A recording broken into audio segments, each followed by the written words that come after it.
calling the president a socialist. Do you even I'll know read your the columns difference? on the air. The policies are, look up the definition, my friend, they're socialist. By your definition, so were Ronald Reagan. Oh, don't even start with the Reagan. That was the last great American president. individualism can't build roads. An individual. Go on, just sorry, get it all out. Get it Thank all you. out, Since the please. question You are was an old addressed man to me, who thinks in terms of nations and peoples. There are no nations. There are no peoples. There are no Russians. There are no Arabs. There are no third worlds. There is no West.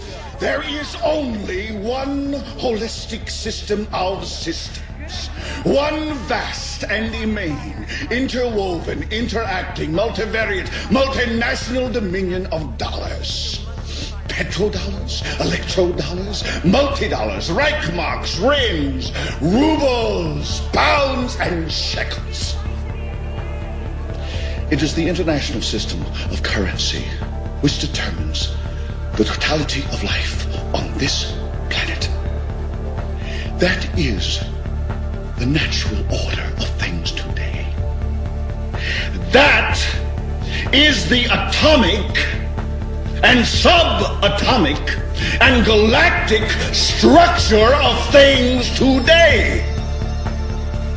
And you have meddled with the primal forces of nature. Perverted and gay. Will. Yes, sir. Anything to add?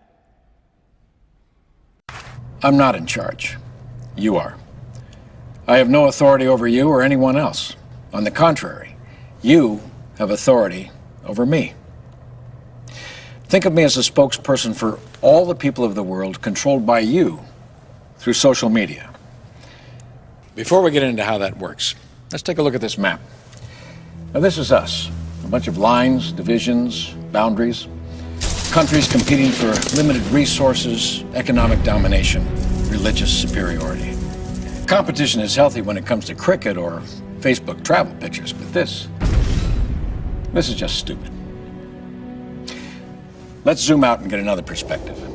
To scale, our solar system is a grain of sand in the Sahara Desert, and this little pixel is our only home. Yet we're sucking up resources like there's no tomorrow, breeding like rabbits, strangulating other species out of existence. Plastic waste in the ocean is growing larger than most countries, with nothing in place to stop it. Industries that are harming our planet are so powerful they can prevent or slow down cleaner technology for the sake of short-term profit. Governments, justice systems, the media are all influenced by self-interest groups whose actions often conflict with the well-being of humankind. Obviously, the world is full of a lot of good people, but as a whole, we're contributing to a system that's broken. We're going down a bad path. So, how do we fix it? The entire money-structured and materialistic-oriented society is a false society. Our society will go down in history as the lowest development in man. We have the brains, the know-how, the technology, and the feasibility to build an entirely new civilization.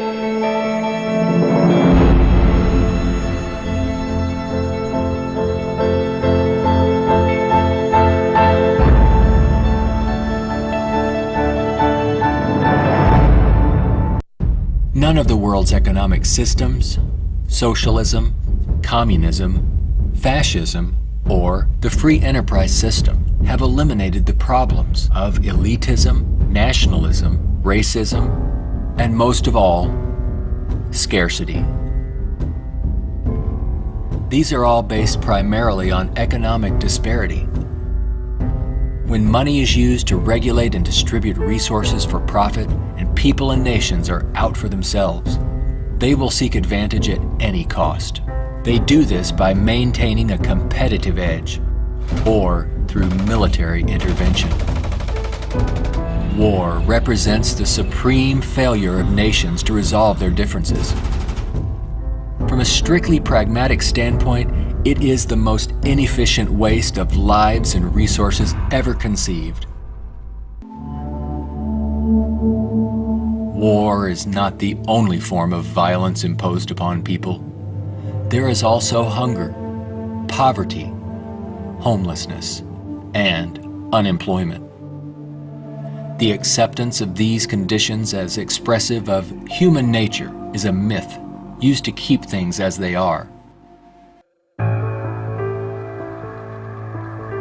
Let's examine our social arrangements further. To maintain our economy, products must continuously be sold. To assure this, they are deliberately designed to wear out and break down. Maybe you've noticed this usually happens right after the warranty expires. This corrupt practice is referred to as planned obsolescence, which is the conscious withdrawal of efficiency. Innovators go through the finest schools and then are required to design things that wear out and break down right on schedule. This results in a tremendous waste of resources and energy. We are plundering the planet for profits.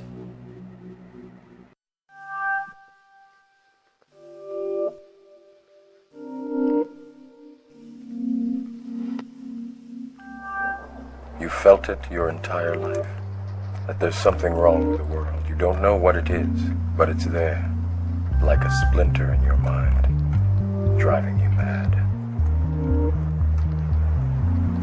Do you know what I'm talking about? The Matrix. The Matrix is everywhere. It is all around us. Even now, in this very room. You can see it when you look out your window, or when you turn on your television. You can feel it when you go to work, when you go to church, when you pay your taxes. It is the world that has been pulled over your eyes to blind you from the truth. What truth?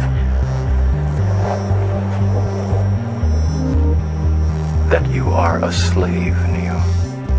Like everyone else, you were born into bondage, born into a prison that you cannot smell or taste or touch. A prison for your mind.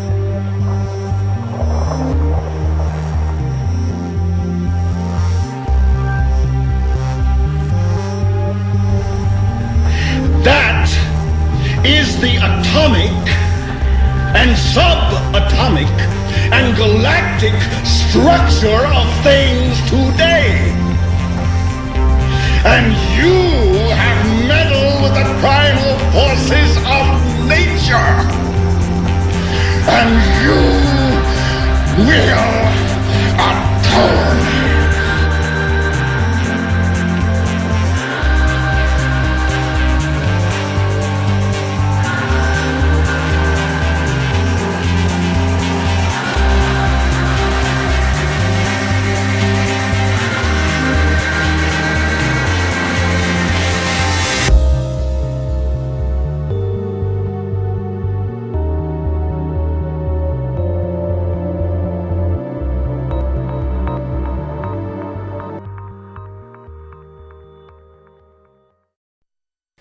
All my life I've been appalled by the human suffering and misery that prevails on our beautiful planet. Suffering that seems to continue as if there were no solutions to the plight of humanity. And yet, in all our hearts, we all know that there are solutions, and that they are really simple. But somehow our so-called leaders are not providing the solutions, but instead creating more confusion and misery. We've appointed our leaders to be our servants, but they're not serving us. We appointed them to do the best for us, not for them. So whatever we want and we need as a people, they should be doing for us. Is that happening? No, the opposite is happening. And so millions of people are waking up to the silent war against humanity and are standing united for change all over the world. People of courage, vision and enlightenment who know there is a better way ahead for humanity. We have simply become the slaves for the corporations. Our country and our planet is being raped and destroyed in the name of money, greed and political control. These bankers are the masterminds behind the global economic system that rules the world without ever being questioned or challenged. A system that is designed to control and destroy everything that opposes it to ensure its own survival. But now that we know this, we can do the right thing and inform everyone about this injustice and do something about it. Money is not part of natural evolution. This is a complete misunderstanding of human history. Anyone that teaches you that has not done their homework. Money was maliciously introduced in ancient times as a tool of enslavement, the absolute tool of enslavement, and we are feeling the worst brunt of it right now. We are the guys, we are the civilization, we are the people in the history of this planet right now that can make a change. It's up to us what we do with this information and how we move from here forward. But those who try to control us will constantly tell us that it is very complicated and that only money can solve our problems. We all know that this is a lie, because money does nothing. People do. People grow the food, they plant the seeds, they build the bridges and solve the mathematical equations, and people create the most beautiful works of art. People do everything in great spirit and joy when they are allowed to do so. Money is simply the obstacle that keeps us all from creating and thriving. I would like to share with you the joy and simplicity and the beauty of Ubuntu, where people do not live divided in fear of each other, but rather live united and thrive in abundance on all levels of our society, for all of humanity. Let us actively begin to spread the message of unity consciousness to all of humanity that will allow us to heal our division and change the misery of our human beings to abundance within a global community filled with love for each other and not fear of each other. As you work through this process of a moneyless society, a Ubuntu society where everybody contributes their natural talents or acquired skills to the greatest benefit of all, with certain minor rules that are not rules, it's really just an agreement that this is how we're going to work together. The moment you start working in that kind of community, the abundance is so spectacular that we, right now, cannot imagine it. It is not possible for us to imagine it until you start immersing yourself in this kind of thinking. If you think about it, it isn't a job people want, but access to what their paycheck will bring. Money does not represent anything real, and there's no gold, silver, or resource to back it up. You can't eat money or build a house of it. It's not even related to our real capacity to produce goods and services on this planet. The monetary system has been handed down from centuries ago, and we continue to use it without questions.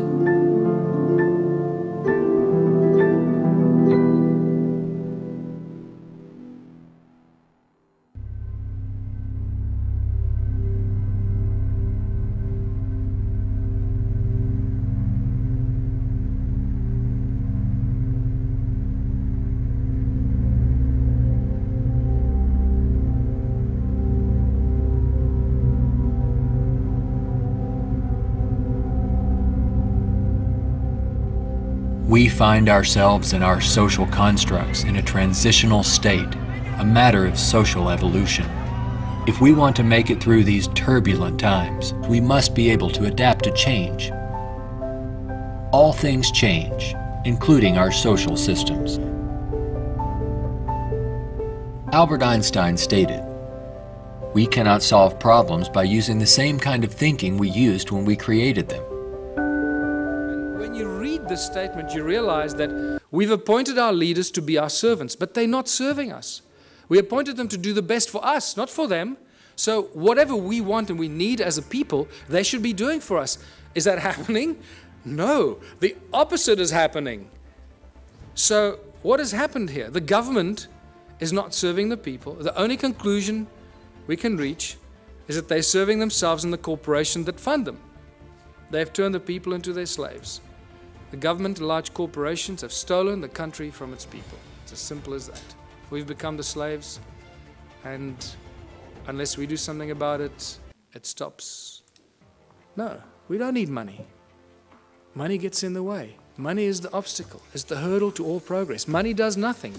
People do everything. People plow the lands, grow the food, build the bridges, build the rockets, solve the mathematical equations, create the technology. People do everything. Money does nothing. Money is just the obstacle to all this incredible progress. Money is the primary cause for the 7 deadly sins. We all know the 7 deadly sins, or have we forgotten them already?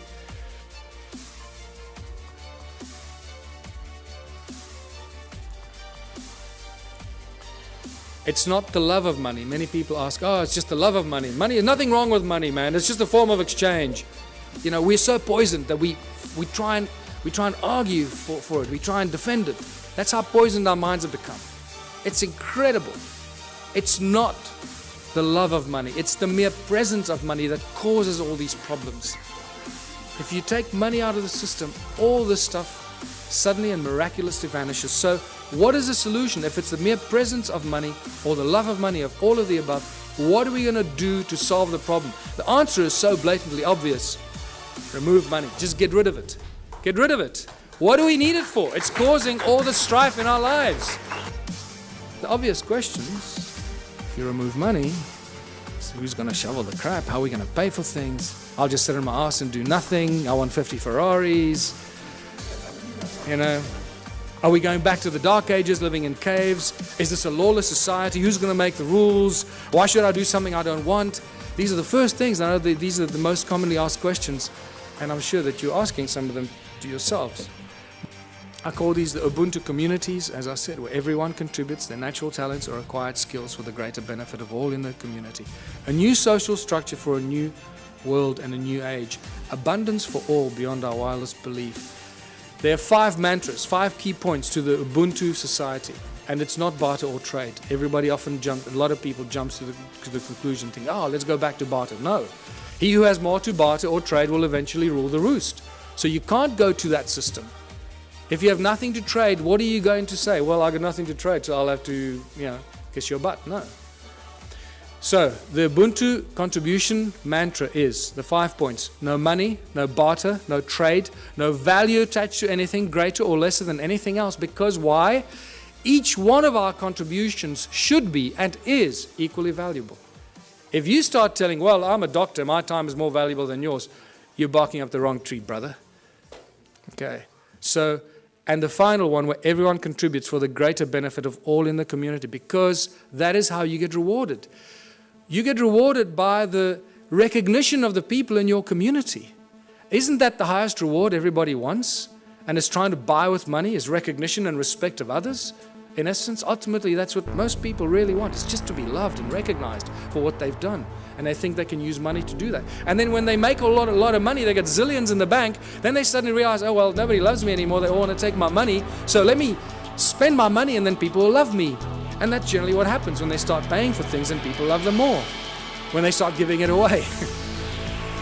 Because the solutions are simple and there are many bright minds here. We all know what the solutions are, what should be done to solve the problems, and somehow our politicians just can't get it right. They keep screwing it up, So don't ask the politicians to solve it. Give it to the scientists, give it to the farmers, give it to the engineers. They'll solve the problems for us. Ordinary people will. Politicians will do nothing. Transition will have to occur in simple steps that flow from one to the other. We can't go from zero to hero. We can't go from a moneyless-driven, capitalistic, consumeristic monster to a moneyless society that lives in harmony and zen, right? It's not going to happen. What's key here is that the small towns will probably play a very important part in the transformation, because in small towns and small communities, people will agree on things a lot quicker than in the big cities. Right? So they will agree, okay, we need to get off the grid, we need to grow enough food for all of us, we need to make sure we got water, and they can go out and do it. And the small towns and villages will become the activators of this transitional phase. Energy, water, food, housing, arts and recreation. These are the things that small communities can take control of very, very quickly and establish it for themselves, make themselves go off the grid and be totally in control of their own destiny. And many community projects must be and should be attached to this activity. Absolute abundance on all levels. Once you start doing this, food, science, culture, community, abundance on all levels. Now I'm going to give you a small example. You've got to use your imagination here because there's not enough time now. We've got to finish off here. So imagine in the little town that I live, we've got a river, we've got a fish farm, we've got a dairy farm, we've got a bakery, we've got a wood factory, a metal factory. The community starts to work in these projects. The the whole Ubuntu thing means that, and contribution means that everybody must contribute 3 hours a week towards one of these community projects. That's all you have to do, 3 hours a week. A little town of 1,000 people, it's 3,000 hours a week. No municipality or town council can afford 3,000 hours a week salaries for people to do this work. Can you see how that's dramatically shifted the status quo and the equilibrium? How much we can produce if we just work for 3 hours a week on basic projects. Producing milk, cheese, butter, fish, breeding fish, baking bread, growing vegetables and so forth. So now the community has been doing this for 6 months or a year, and they've established abundance on all levels, where all the people in that community that participate, that's why I called it contributionism, that participate and add their talent and their skills and their time, get everything not for free, but virtually for free, so cheaply that the rest of the stuff, and also there's a principle where you create 3 times as much as you need for your own community. And I structure everything in the Ubuntu philosophy on the sacred geometry principles, 3366. So you produce 3 times as much as you need for your community. Why? Because there'll be other communities that can't produce what you're doing, so you'll be actually helping them while they're helping you with the things that you can't produce. So, and by the end of that, there's so much abundance because you're doing it 3 times that whatever you don't consume in your own little village or town, what are you going to do with? You're going to make it available on farmers markets and stores in your town for the surrounding communities. The moment you achieve that state, you've created the domino effect. Because what's going to happen to all the neighboring towns? All the people from those towns are going to come buy your bread, your milk, your cheese, your whatever it is you produce. Because it's going to be a fraction of the cost they pay for it in their own town. There's your domino effect. There's your trigger point. So think about it from that perspective. At the outset, it sounds like a huge thing. Wow, how are we going to go from there to a moneyless society? I believe that I've just taken you through a very simplistic example of how small towns and small villages and communities can be the trigger points and the examples that start the domino effect. Earth is still abundant with resources. Our practice of rationing resources through monetary control is no longer relevant and is actually counterproductive to our very survival. Today, we have highly advanced technologies, but our social and economic system has not kept up with our technological capabilities, which could otherwise easily create a world of abundance for all, free of servitude and debt. How can this be possible? There is not enough money to feed or house all people on this planet, let alone accomplish these more ambitious ends. But Earth has more than enough resources to meet the needs of all people, but only if managed intelligently.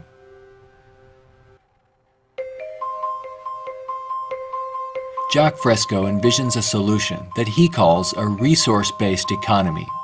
It is a socio-economic system in which all goods and services are available to everyone without the use of money, barter, credit, debt, or servitude of any kind.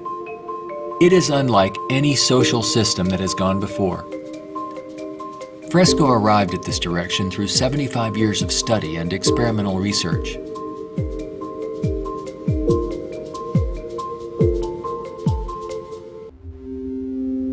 A social system can be designed so that all can live fully and constructively if the powers of science and technology are directed toward human and environmental concern and overcoming the artificial scarcities of our debt-based monetary systems. Some question what would happen to incentive if needs were met without our having to work to attain them. The question assumes humans have no desires beyond basic needs. If that were true, there would be no inventors, writers, or teachers. People work with passion on the things that interest and challenge them. Let's enable all people to have the opportunity to partake in the greatest challenge one can have, improving our world for everyone. Individuality will be emphasized rather than uniformity. This social arrangement will generate a new incentive system that values the protection of the environment and social concern, rather than the shallow, self-centered goals of wealth, property, and power. This new lifestyle, while providing leisure and recreation, would also enhance knowledge and creativity for everyone. The measure of success would be the fulfillment of one's personal interest rather than the acquisition of wealth and self-centered goals. A resource-based economy would not only change our environment to make it clean, efficient, and enjoyable, but it would introduce a new value system appropriate to the direction and aims of the new innovative approach. With education and resources made available, there would be no limit to the human potential. Everyone will have the freedom to pursue whatever constructive field of endeavor he or she chooses, without the economic limitations that we face today. We are now at a time when decisions must be made if we wish to evolve from our present culture of scarcity, waste, and environmental destruction to a sustainable society of ecological concern and abundance. A nation without a vision of what the future can be is bound to repeat past errors over and over again.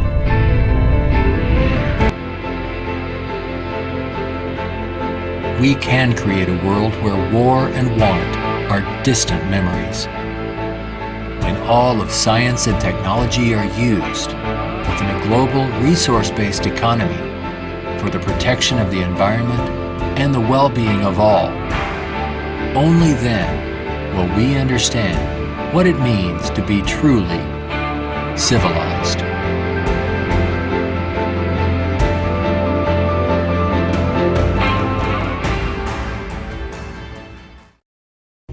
So, how do we fix it?